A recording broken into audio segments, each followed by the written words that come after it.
19 मार्च 2023 को पंचकुला चंडीगढ़ में पूरी देश और दुनिया की जाट सरदारी पधार रही है।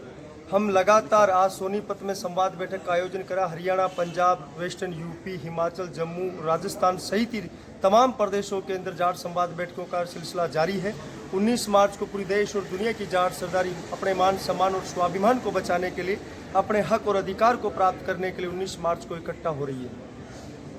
हमारे समाज की कला, शिक्षा, संस्कृति, रोजगार सृजन और गौरवशाली जाट इतिहास को जन जन तक पहुंचाने के उद्देश्य से ये कार्यक्रम का आयोजन हुआ जा रहा। 19 मार्च को सर छोटूराम जी के ऊपर एक ऐतिहासिक डॉक्यूमेंट्री का निर्माण भी है, sir Chhoturam the legend of undivided India, उसका भी सार्वजनिक प्रसारण होगा। और इस तरीके से हमारे समाज को हम डिजिटल रूप में समाज और बिरादरी के बीच में ला करके पूरे देश और दुनिया की जाट सरदारी को विश्व जाट एकता के मंच पर एक जाजम पर ला करके फिर से आपसी स्नेह, भाईचारे को बढ़ाने के लिए ये कार्यक्रम का आयोजन हो रहा है। पद के अंदर जो संवाद बैठक का आयोजन रखा गया है वो 19 मार्च को पंचकुला के अंदर जो राष्ट्रीय जाट अधिवेशन हो रहा है उसी की तैयारियों के संदर्भ के अंदर रखा गया, जिसमें समाज का भारी उत्साह देखने को मिल रहा है। और हर व्यक्ति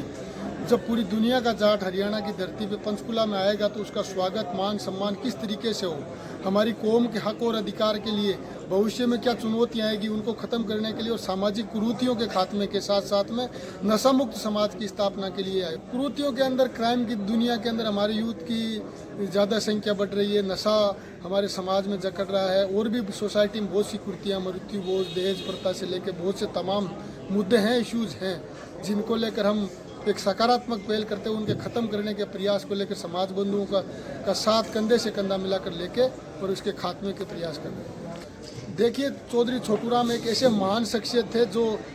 संयुक्त भारत के, जिसको अनडिवाइडेड इंडिया के नाम से जाना जाता है, जिसमें पाकिस्तान भी आता है, वो एक महान विरासत है हमारी कौम की। और उनके इतिहास अगर युवा पीढ़ी के बीच में जाएगा तो अच्छी प्रेरणा मिलेगी, और जो सामाजिक कुरीतियाँ हैं जिनकी तरफ युवा बढ़ रहा है, नशे की तरफ, क्राइम की तरफ, वो खत्म होगा, और अच्छे रास्ते की तरफ जो चौधरी छोटूराम ने रास्ता दिखाया है उस रास्ते पे चलने का प्रयास होगा, ताकि हमारा समाज फिर से नई बुलंदियों को छुए। जैसे जाट आरक्षणों को, सभ्यता, संस्कृति को, हमारे महापुरुषों का इतिहास पाठ्यक्रम में शामिल हो, हमारे समाज के महापुरुषों की मूर्तियां सेंट्रल विस्टा जो नई पार्लियामेंट बन रही है उसमें शामिल हो। पिछले दिनों हमें लोकसभा अध्यक्ष से भी मिले, देश के प्रधानमंत्री से मिले, हमारे समाज के वक्त और समय समय पर वो मांगे देश के प्रधानमंत्री से, प्रदेश के मुख्यमंत्रियों से हम मिलकर के रखते रहते हैं। इसी सिलसिले में हमारी मुलाकात हुई थी, जो सामाजिक और राजनीतिक रूप से हमारे को फिर से हक और अधिकार मिले, इसी उद्देश्यों को लेकर एक सौहार्दपूर्ण वातावरण में, बहुत ही शिष्टाचार वातावरण के रूप में हमारी मुलाकात हुई थी। और उन्होंने कुछ इश्यूज पे सहमति जारी की है और वो काम जारी है। हमारे कौम के इतिहास के पाठ्यक्रमों में शामिल हो, चाहे सर छोटूराम, चौधरी चरण सिंह, ताऊ देवीलाल, बाबा महेंद्र सिंह टिकैत, जितने भी तमाम हमारी कौम के योद्धा हैं, उनके इतिहास को पाठ्यक्रम में CBSE, NCERT में, सेंट्रल गवर्नमेंट और स्टेट गवर्नमेंट के पाठ्यक्रमों में वो शामिल किया जाए। इस उद्देश्यों को लेकर के हमने मांग रखी है।